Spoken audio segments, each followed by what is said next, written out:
Hello दोस्तों, मैं हूं आपका होस्ट इमरान और आप देख रहे हैं पाक न्यूज़ लैब यूट्यूब चैनल। आज का हमारा टॉपिक है किला बलतत, 750 साल पुराना तारीखी सकाफती विरसा। वीडियो की तरफ जाने से पहले आप लोगों से रिक्वेस्ट है कि आप हमारे चैनल को सब्सक्राइब लाजमी करें, बेल आइकन पर लाजमी क्लिक करें ताकि आने वाली हर नई वीडियो का नोटिफिकेशन आपके पास सबसे पहले पहुँच सके। तो चलते हैं वीडियो की तरफ।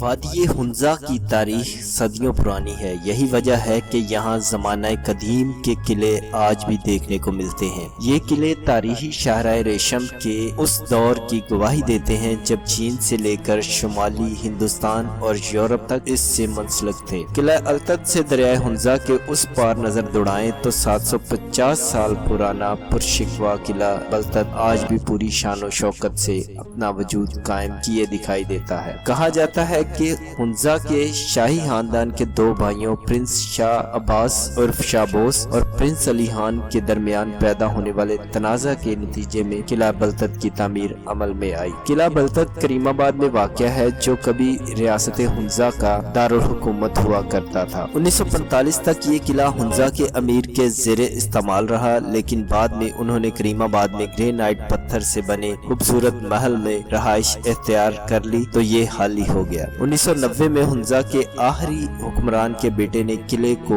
बाकायदा तौर पर बलतत हेरिटेज ट्रस्ट के हवाले कर दिया, जिसके बाद उसकी बहाली का काम शुरू हुआ जो 6 करोड़ रुपए की लागत से 1996 में मुकम्मल हुआ। एक ऊंची पत्थर की चोटी पर वाक़या इस किले की बनावट तिब्बत तर्ज तामीर से मुशाबत रखती है। वहाँ के शहर लासा में इससे मुतशाबा पोटाला पैलेस मौजूद है। मकामी तारीखदानों के मुताबिक हुंजा के हुक्मरान ने बल्तिस्तान की शहजादी से शादी की थी और जहेज के तौर पर आने वाले कारीगरों ने किला बलतत की तामीरें नौ की थी। पत्थरों से बना ये खूबसूरत किला किसी एक दौर में मुकम्मल तामीर नहीं हुआ, बल्कि हुंजा के मुख्तलिफ हुक्मरानों ने अपने अपने वक्त से बहुत से तोसीह काम करवाए, जबकि आखिरी बड़ी तब्दीली अंग्रेजों के दौर में देखने में आई। 3 मंजिलों पर मुश्तमिल किला बलतत मुस्तातिल शक्ल का बना हुआ है। निचली मंजिल बुनियादी तौर पर स्टोरेज चैम्बरों पर मुश्तमिल है, जबकि पहली मंजिल चारों अतराफ से खुले हाल की तरह बनी हुई है। दूसरी मंजिल ज्यादातर सर्दियों के महीनों में इस्तेमाल होती है। यहाँ audience hall, guest room, dining hall, बावर्चीखाना और सर्वेंट क्वार्टर्स बने हुए हैं। तीसरी मंजिल पर गर्मियों में इस्तेमाल के लिए dining room, audience chamber, bedroom और इस्तकबालिया हॉल बनाया गया है। 1990 में होने वाले बहाली के काम से इस बात की तरफ इशारा मिला कि किले का बुनियादी ढांचा एक दफाई लकड़ी और पत्थर वाला मीनार 8वीं सदी में तामीर किए गए थे। ये मीनार और बाद में बनाए गए दीगर अजाफी मीनार एक ही मंजिल की तामीर से मुंसलिक थे,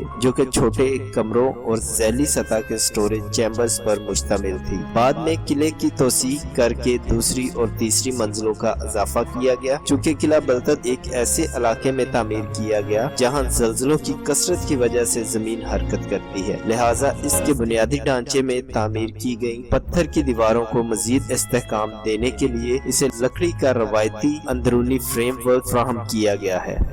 किला बलतत की तामीर में लकड़ी का बेहतरीन काम किया गया है, जो कि माहिर कारीगरों की सनाई का बेहतरीन नमूना है। किले में लकड़ी की बड़ी बड़ी खिड़कियां, दरीचे, बरामदों के सतून और गैलरियां बनाई गई हैं, जिन पर उभरे हुए लकड़ी के नक्शो निगार हुक्मरानों के ज़ौक़ और मामारों के फन का मुंह बोलता सबूत है। कई जंगों के बाद भी अपना वजूद बरकरार रखने वाले किला बलतत में हुंजा के मीरों ने 62 दरवाजे बनवाए। किले के अंदर दाखिल होते ही गोया मालूम होता है कि 7 सदी पुराने दौर में पहुंच गए हैं। किले में 53 कमरे हैं। एक कमरे से वादी हुंजा के दिलकश मनाजर देखने को मिलते हैं, जबकि सामने ही दुनिया की बुलंद तरीन चोटियों में से एक राका पोशी नजर आती है। जब चौदहवीं की रात राका पोशी की बर्फ पोश चोटियां और पहाड़ी वादियां चमकती हैं तो एक अजीब सहर अंगेज समा बन जाता है और ये मंजर मुल्की और गैर मुल्की سیاحوں کے لیے قابل دید ہوتا ہے۔ ایک اور کمرے میں دیوار پر مقامی طور پر تیار کردہ قالین لٹکا ہے۔ قلعے میں پرانے زمانے کی ایک بندوق بھی موجود ہے جس کے بارے میں کہا جاتا ہے کہ یہ 18ویں صدی میں ایک روسی جاسوس نے اس وقت کے حکمران کو بطور تحفہ دی تھی۔ ہنزا کے میر اور رانی کے شاہی لباس اور قدیم زمانے کے موسیقی کے آلات آج بھی قلعے میں محفوظ ہیں۔ موسیقی کے یہ آلات تاحال کارآمد ہیں جن کا استعمال ہنزا میں شادی یا کسی خوشی کے موقع پر کیا جاتا ہے۔ قلعے کے باورچی خانے میں پرانے وقتوں کے لوہے کے برتن رکھے ہوئے ہیں۔ یہاں ایک تہہ خانے میں جیل بھی بنی ہوئی ہے جبکہ چھت پر پرانے زمانے کی ایک توپ موجود ہے۔ قلعے میں حکمرانوں کے دربار لگانے کی جگہ اب تک ویسی ہی ہے مگر وہاں سیاحوں کو بیٹھنے کی اجازت نہیں دی جاتی۔ چین نے شاہراہ قراقرم کو وادی ہنزا سے گزارنے کے لیے ہنزا کے حکمران سے ایک معاہدہ کیا تھا۔ قلعے میں اس کی تعمیر کے حوالے سے تاریخی دستاویز بھی موجود ہے۔ دوستو آج کے لیے اتنا ہی، ملتے ہیں نیکسٹ ویڈیو میں، تب تک کے لیے اجازت دیں، اللہ حافظ۔